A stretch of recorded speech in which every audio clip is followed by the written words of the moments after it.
Hello dostlar, bugün sizlerle birlikte muhteşem bir vlogun içindeyim. Bugün uşaqların beynəlxalq müdafiəsi günü 1 iyundur. Dostlar, bütün uşaqların bayramını ürəkdən təbrik edirəm.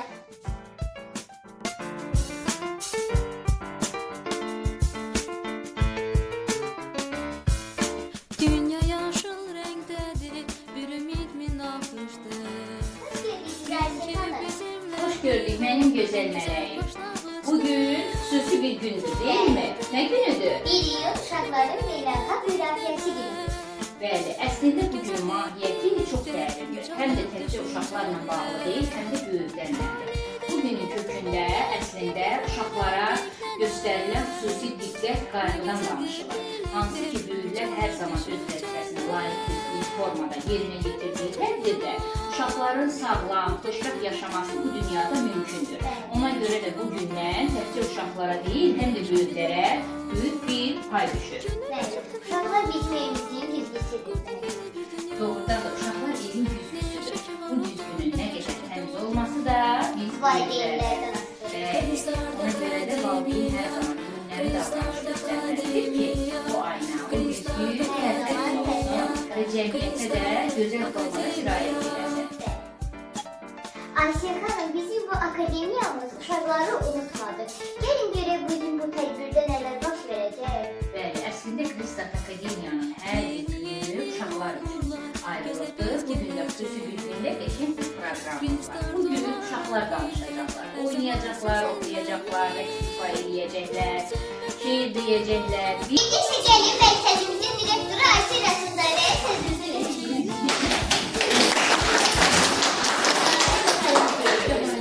Hoş gördük hər birinizi, əziz balalarımız, güzel analar, atalar, nənələr və digər böyüklər. Uşaqların o balaca əllərindən öpürəm ki, bizə belə bir xoşbəxtlik yaşadırlar. Həm də bir gün yaşadırlar. Uşaq bayramı bir gün olsa da, hər gün, ilin hər anında, hər günündə biz bu xoşbəxtliyi yaşayırıq. Ki, bu bayram münasibətilə mən sizin hər birinizi təbrik edirəm. Yaxşı ki, siz varsınız. Siz var olduqca biz bütün qayğılarımızdan azad oluruq. Nə qədər çətinliyimiz olsa da, qayğılar olsa da, sizin bircə gülüşünüz, bircə sevinciniz yetər ki, biz o qayğıların içindən rahatlıqla çıxacaq. Bayramınız mübarək olsun. Bizim gözəl mələyimiz bugün aklarcı missiyasını götürüb öz öhdəliyinə. Düşünürəm ki, bunun öhdəsindən layiqincə gəlir. Necə düşünürsünüz?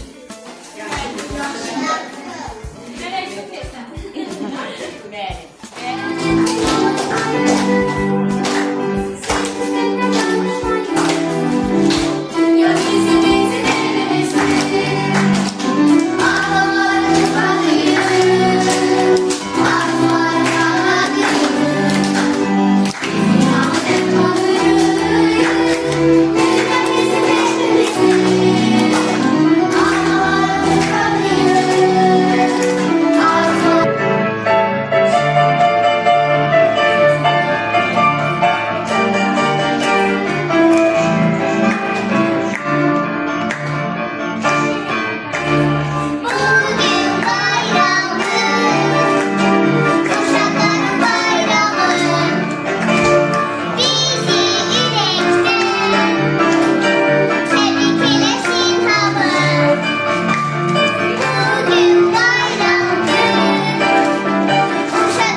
Aferin.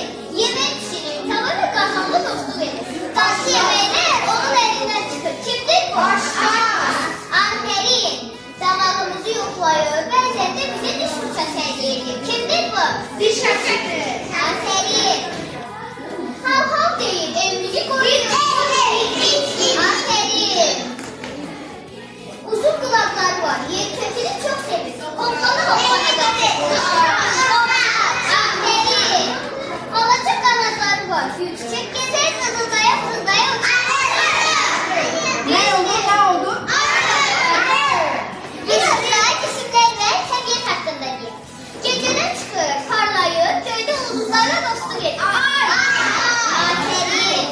Yerde olur, her şeyi köyde salır. Güneş olanda birlikte gezirsiniz. Nedir bu? Yazda çıkar, çiçekleri oyadar. Yaşıl paltarı ile gezer. Nedir bu? Değil. Kirləşin. Fesillerden biridir. Aferin. Renkli, yumruğu, içi hava doludur. Onu uçanda sevincimiz artır. Nedir bu? Aferin. Ve nihayet ki sonuncu. Oğlanla bizi ısladır ama çatı vasıtasıyla ondan gizlenebilir. Nedir bu? Yağış. Aferin. Yağış. Düştü.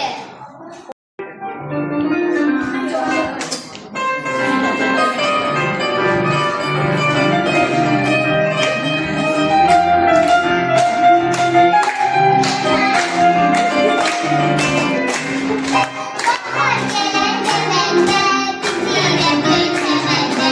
Bahar gelen demende, bitirem dökemende.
simvolik olardı. Əslində bütün uşaqlarımıza təşəkkür düşür. Yenə də deyirəm, bu sevinci, bu bayramı bizə yaşatdınız və xüsusilə də böyüklərə təşəkkür ki, bu cür gözəl, göyçək, sağlam övladlar yetişdirirsiniz. Allah sizə güc, səbir versin.